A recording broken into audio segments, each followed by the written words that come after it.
A lot of MPs will think, particularly those who are standing again, will think, is it really worth it?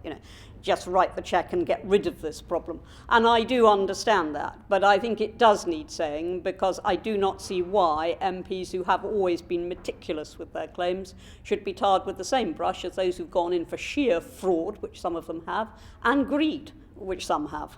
Sir Thomas himself has invited MPs to write to him, not just about anything he may have said to them personally, but about the methods that have been employed. He's held the door open to those representations. He's not an unreasonable man, and I would rather hope that this could be solved in some way other than having a massive fight between the independent reviewer and the House of Commons.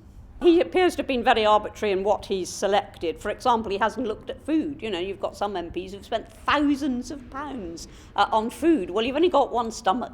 You don't have one in one home and one in the other. He hasn't looked at that. So in some cases he said, well, we'll just keep the rules as they were. In other cases he said, I, Thomas Legge, am now changing these rules retrospectively and handing you a bill. Frankly, I'm not convinced that's even lawful.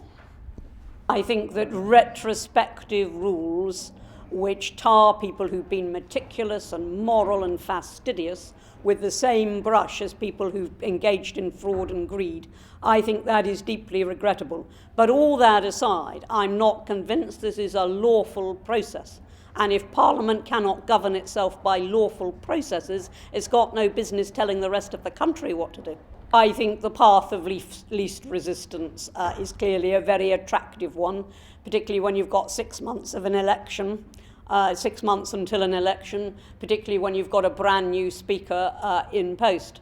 But I believe that the House of Commons now deserves a voice. Somebody should be standing up for the ordinary and decent members of Parliament who are now being caught in a wholly retrospective and probably illegal process. I do feel very strongly that throughout this schmozzle, we've been so cowed by some of the excesses that have come to light that we failed totally to stand up for ourselves where we have done right. And I think now we should begin to do that. I mean, if the Speaker can't stand up for the House of Commons, I don't know who can.